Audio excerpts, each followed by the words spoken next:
Good afternoon. My name is George DeRosa, past commander of Post 162, American Legion, Hillsdale, Wycliffe Lake, and Old Japan. And it's Wednesday, September the 26th, 2012, and we're interviewing Robert George Abbadie. Bob, where were you born and where did you grow up? I was born in New York City, what they believe they call Hell's Kitchen. I think it was 8th Avenue and West Side? It's the west side of Midtown Manhattan. And I was there, my mother and father were there, naturally me, until I was about 3 or 4 months old. And then they moved to Guttenberg, New Jersey, which is in Hudson County. Right. And my mother already had a brother already in this country. Matter of fact, my parents come from France. Okay. And he owned a house in Guttenberg, but he owned the house, but he lived in Detroit, Michigan.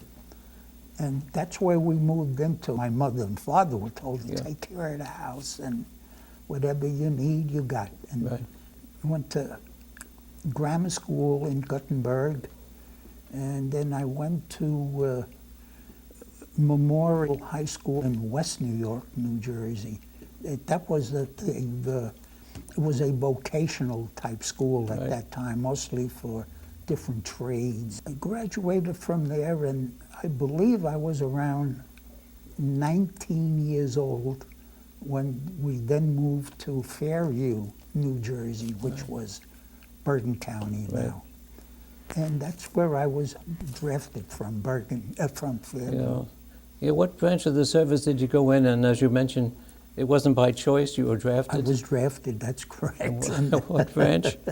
The Army. Okay. And I had to report to... How old were you at that time? 21. 21? I was 21 years old. And we had a report that was called it the Tip Top Club in Union City on Hudson Boulevard, I think they called it. It was at 32nd Street. There was a Sears Roebuck right across the street. Right. And we had a report there on September the 13th, 1951.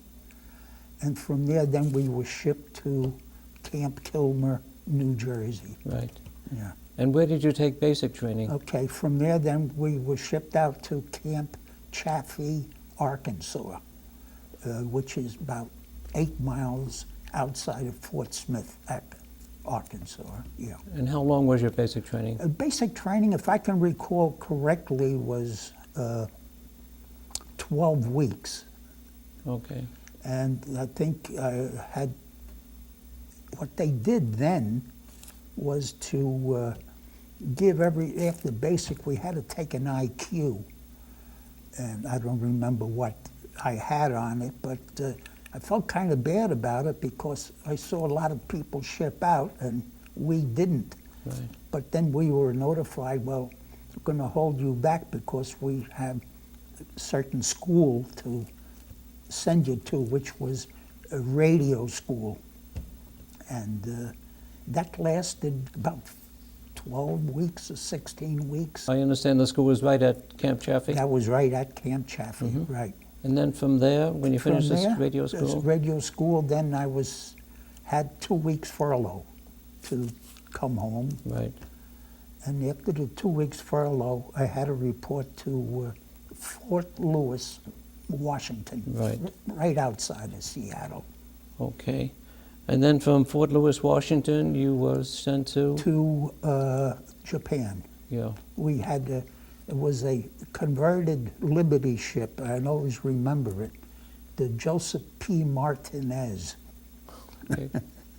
And the funniest part about it, on the ship hold, there was 50,000 cases of Ballantine beer on it, which we could never get to.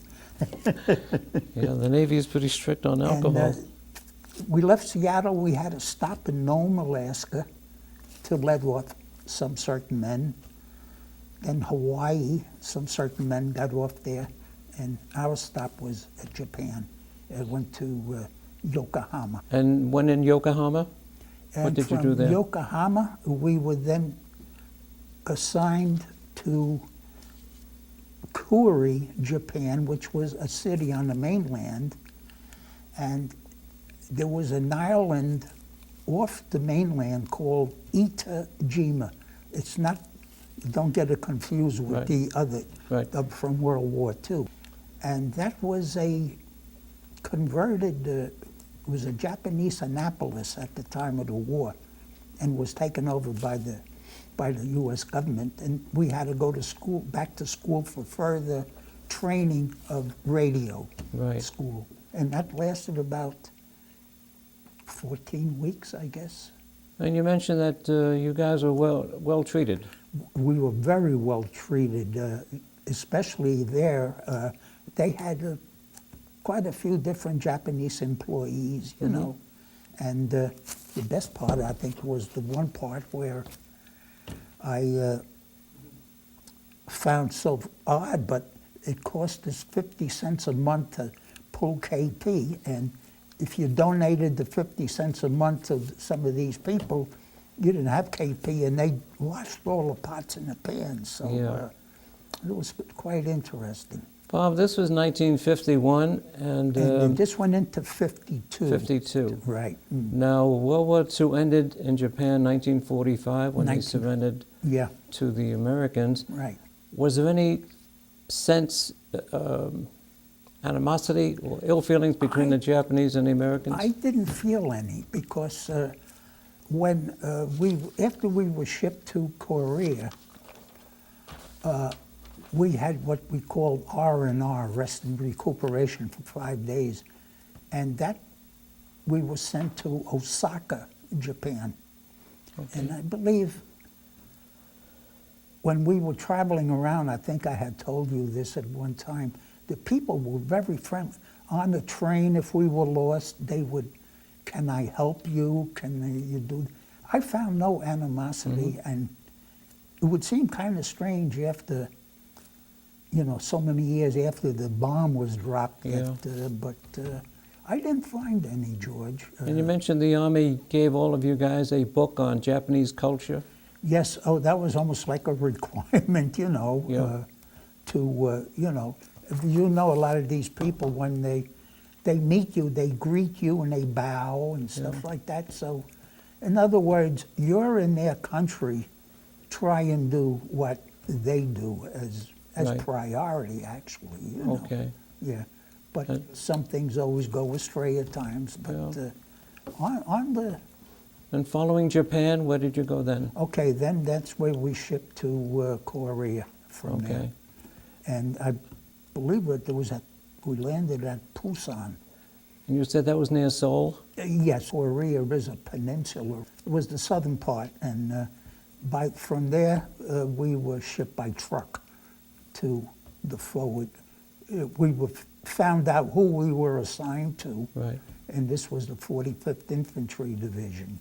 Okay. And from there we were shipped up on line, you know, or to the rear part first, and then taken from there. And you mentioned that was the 279th Regiment Combat? Yeah, we were the 279th Regimental Combat Team, Okay. yeah, which we supplied, you know, more or less the operators for different infantry engagements, you know, mostly what I didn't, only once or twice, encountered reconnaissance, you know, patrols and stuff like that. But some of the men were assigned to calling in airstrikes and forward observers, artillery, whatever the case Right. may be. And if I were to mention Heartbreak Ridge and Hill 416, what does that mean? That's what Heartbreak Ridge was, a battle that occurred before I got there, but it was basically, you know, stabilized when we were there. But always at times, we were under fire. It always happened, you know, either artillery fire or Right. mortar. And I'll tell you, they were very, very accurate with mortar fire. If the first two didn't get you, the third one probably would, you know. And as a radio operator, you mentioned that they had radios mounted on a a Like- 2-ton or 4-ton? Yeah, on the 3/4 ton trucks. 3/4 ton, Yeah, okay. and these trucks, we used to put them into higher hill for reconnaissance, you know, Okay. and I guess then to try to, you know, get more information on it. And you also would have, at times, a radio backpack and Yeah. handheld radios? That was more or less for on reconnaissance patrols, yes. Okay. And as far as armament that you carried, what did you... I had not the M1, the carbine, the 30 caliber carbine. We had the M1 at first, but that was taken away from us because those things were so heavy. And then also a 45 pistol, you know, the side pack. All right. You mentioned that these guns were kind of left over from World War II. Were they in good condition? Or? They were in good condition, you know, but I can remember seeing C rations from World War II yet in Korea. So, but no, as far as the equipment itself, you know, you know, armament, that was first class, you know. Okay. Towards the north, it got pretty cold. How cold did it get? I would say it got roughly around 24 degrees, not below zero, but you know, below freezing. It was pretty cold at night. Okay. I remember well because we got to be quite cold when some men with frostbite when we started to. They issued us, we called them Mickey Mouse boots. They were beautiful. I mean, you could take them off and your feet would steam, but they were well insulated, but you had to be careful if you stepped on something and punctured it, you know, you'd need another pair of boots. But that was one good thing. It was, you know, they were clumsy, but they kept your feet warm. You mentioned that you were like 3 miles south of the 38th parallel. What's the significance of the 38th parallel? Well, today it's, as of today, still the 38, the demilitarized zone, they call it the DMZ. And today it still is. And what we have, about 30,000 men still there, on one side and, and the other on the other. What decorations, medals, or commendations did you earn? Well, the blue badge, which was called the Combat Infantry Badge, the Commendation Medal for exemplary service with the training of some men, and then I had two of the medals of, I can't remember the name of them, but they were on my DD-214. Right. So it was 1, 2, 3, 4, yeah. And you mentioned the what we call United Nations Service Medal, United Nations Defense. You know, there was another medal too that I didn't. They used to call it the Syngman Rhee Medal.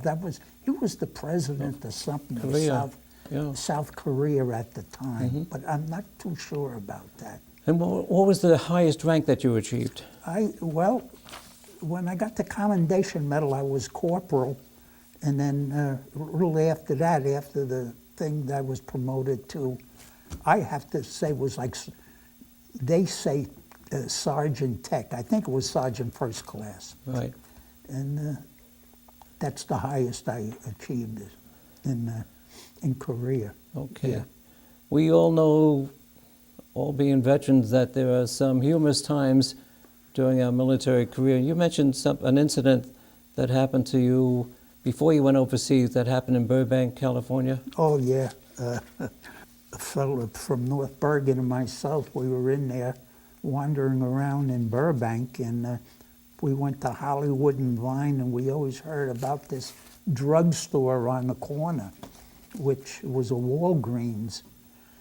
And we met this, I can't say old lady, you know, middle-aged woman. She approached us and she said, "Good afternoon," or whatever time of the day it was, and I assume you boys are going to be shipping out soon. So yes, you know. And that's when she approached us to say that I have a couple of tickets here for the Vaughan Monroe radio show. We looked at each other and we figured, well, better than walking around in Walgreens, we might as well, go. And it was quite nice, but Yeah. he was a popular fellow in those days, and I guess that's going back to the Jack Benny days and everything else. Who knows? Yeah. But, The Vaughan Monroe had a theme song. Do you remember the theme song? yeah, what was it? Bracing with the Moon? Yeah. You had mentioned that to me, and last night I called another Legion member, Gabe Mara, Yeah. who served in Korea in the band. Yeah, and he was in the And- same division I was in, Yeah, too. 45th. Yes. And I said, Gabe, I need you to verify something. We'll be taping Bob Abbadie today. He remembers attending the Vaughan Monroe show. Gabe, what was Vaughan Monroe's theme song? Without skipping a beat, Gabe said, George, not only do I remember it, I can imitate his voice. And as Yeah. you said, he had a deep baritone voice. Bob, was there an individual you most remembered and admired? Oh, yeah, the captain company commander, when I was ready to ship home, the armistice, it was an armistice, a temporary a ceasefire, we Right. called it. Right. And I was getting ready to ship home, and he had mentioned to me, would you, like to re-up, And I says, well, I don't think so, but he says, I think I can get you to go to OCS school, which was Officers Candidate School. Right. And well, I told him I had to think about it. Of course, he came back home also on the same boat. Mm-hmm. But once I got to Seattle, George, being home, and I thought about it, I decided not to do it, But there's a thinking later on, maybe I did the right thing because I think this was 1953, and the Vietnam War, I guess, was About 4 or 5 years after that. was yeah. in the 60s or 59, I'm not sure. Yeah. And that would have maybe brought me into it too there, I don't know. Yeah. But You also mentioned that when you would go out on these patrols, there was a certain risk involved, and you said you remembered what he told you. to actually be alert, and especially when we were coming back in, they always would try and get infiltrators that try to come back in with you, to be on the alert. But that was, you had to, I feel, you had to think more or less of your buddies and yourself, and it was camaraderie, Yes.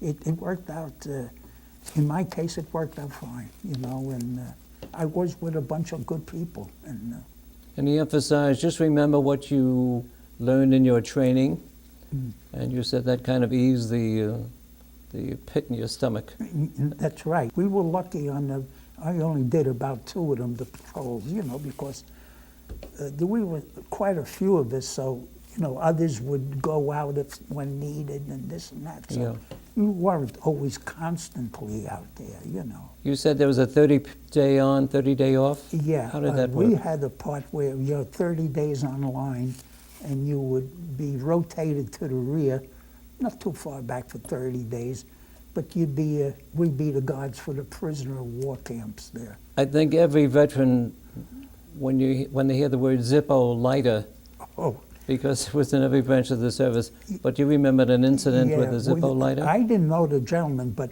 if you recall years and years ago in the service, there was a newspaper called Stars and Stripes, Yeah. if you recall. We had it in the Army, I know it. There was an article about it. One of the